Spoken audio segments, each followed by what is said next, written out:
नमस्कार दोस्तों, मैं डॉक्टर लोकेंद्र आप सभी का बहुत बहुत स्वागत करता हूं फिर से एक नई वीडियो में। दोस्तों आज हम जानेंगे लिवर में सूजन होने के कारण, लिवर में सूजन क्यों होता है, लिवर में सूजन होने पर क्या करना चाहिए, लिवर का सूजन अगर आपको हो जाता है तो कैसे से ठीक करना चाहिए और लिवर में सूजन होने के पीछे क्या क्या कारण होते हैं। 99% केसेस में हेपेटोमेगैली होने के सिम्टम्स आपको पता नहीं लगते हैं। दो कंडीशंस होती हैं, अगर किसी पेशेंट को एक्यूट प्रॉब्लम है और अगर किसी पेशेंट को क्रॉनिक प्रॉब्लम है तो दोनों के सिम्टम्स अलग होंगे। अगर किसी व्यक्ति को एक्यूट प्रॉब्लम है, अचानक से उसको लिवर में सूजन हो जाता है, हेपेटोमेगैली हो जाता है, तो ऐसी स्थिति में उसको कई सारे सिम्टम्स देखने को मिलेंगे, जैसे भूख न लगना, उसको राइट साइड में यानी कि जहां हमारा लिवर होता है पसली के नीचे, दाहिने हाथ की जो पसली होती है उसके नीचे हमारा लिवर होता है जो एब्डोमेन का अपर पार्ट कहलाता है। और अगर लिवर में सूजन आपको आ जाती है, अचानक से सूजन आ जाती है, तो यहां पर आपको भारी भारी सा आपको लगने लगेगा, आपको भूख नहीं लगेगी, खाना डाइजेस्ट नहीं होगा, कॉन्स्टिपेशन होने लगेगा, उल्टियां वोमिटिंग होना स्टार्ट हो जाएंगी। इस तरह के छोटे छोटे सिम्टम्स आना स्टार्ट हो जाएगा अगर एक्यूट प्रॉब्लम होती है तो। और अगर क्रॉनिक प्रॉब्लम होता है तो 99% केसेस में मरीज को पता ही नहीं लगता है कि उस पेशेंट को हेपेटोमेगैली है, उस मरीज को लिवर में सूजन है। जब हम टेस्ट कराते हैं, अल्ट्रासाउंड करा रहे हैं या सीबीसी करा रहे हैं, एलएफटी करा रहे हैं, सीटी स्कैन करा रहे हैं, तब हमें पता लगता है कि हमारे लिवर में सूजन है। और लिवर में सूजन है तो हमें क्या करना चाहिए? तो सबसे पहला कारण क्या है कि अगर आपको एक्यूट इंफेक्शन हो रहा है तो आपको हेपेटोमेगैली हो सकता है और उसके सिम्टम्स भी आपको आएंगे। क्रॉनिक कंडीशन में ऐसा बहुत कम होता है कि पेशेंट को पता लगे, जब प्रॉब्लम ज्यादा बढ़ जाती है तब पेशेंट को सिम्टम्स आते हैं। दूसरा होता है अंडरलाइंग कॉज। अंडरलाइंग कॉज यानी कि या तो लिवर के अंदर ट्यूमर हो रहा है या लिवर के अंदर कोई नॉन कैंसरस ट्यूमर हो रहा है। उस स्थिति में भी आपका लिवर बढ़ सकता है, आपके लिवर में सूजन हो सकती है, आपका लिवर का फंक्शंस डिस्टर्ब हो सकता है।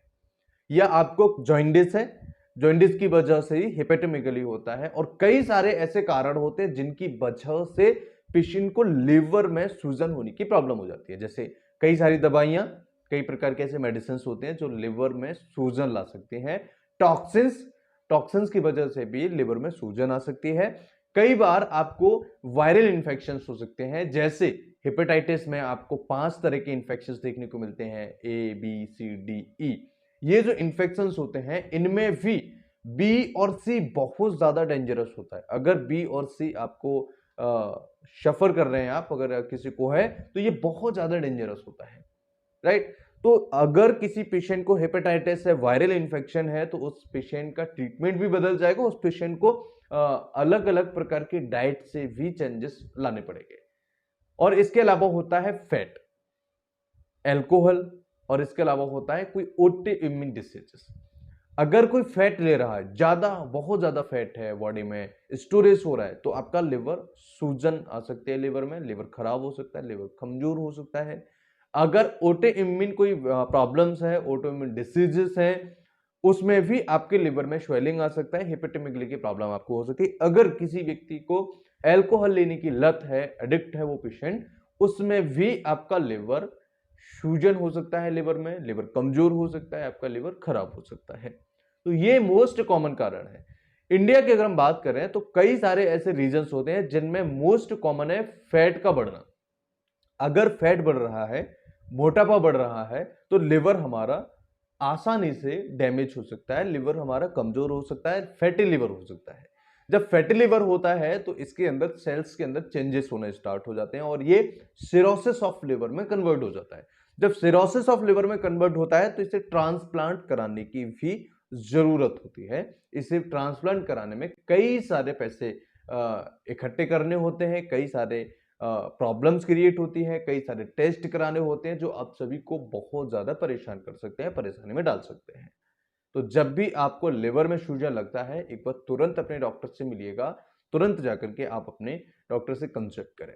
नाउ अब जानते हैं कि इसके लिए क्या टेस्ट कराएं, कौन से टेस्ट हमारे लिए मोस्ट इंपॉर्टेंट होते हैं और कैसे हम पहचाने कि लिवर में सूजन है। देखिए, सबसे पहला टेस्ट होता है एलएफटी, जिसे हम लिवर फंक्शन टेस्ट कहते हैं। उसमें हम पता लगाते हैं कि आपके लिवर के जो फंक्शंस है वो नॉर्मल है या एबनॉर्मल है।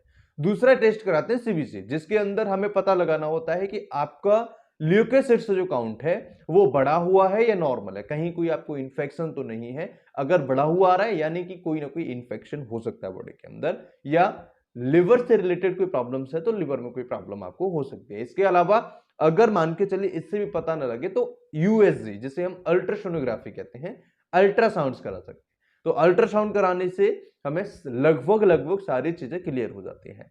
कई बार ऐसी प्रॉब्लम्स होती है जिसमें अल्ट्रासाउंड्स के अंदर नहीं आती है, अल्ट्रासाउंड्स हम उसे प्रॉपर डायग्नोस नहीं कर पाते हैं, पिन पॉइंट डायग्नोसिस नहीं कर पाते, तो ऐसी स्थिति में सिटी स्कैन कराना होता है।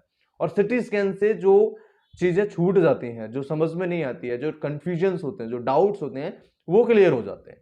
लेकिन कई बार ऐसी प्रॉब्लम्स होती हैं कि सिटी स्कैन, यूएसजी या अदर रिपोर्ट से भी हम पिन पॉइंट डायग्नोसिस नहीं कर पाते हैं, तो इसके लिए हमें कराना होता है बायोप्सी। तो लिवर बायोप्सी कराने के कई सारे मायने होते हैं और हमें एक प्रॉपर डायग्नोसिस बनाने के लिए लिवर का बायोप्सी करना होता है।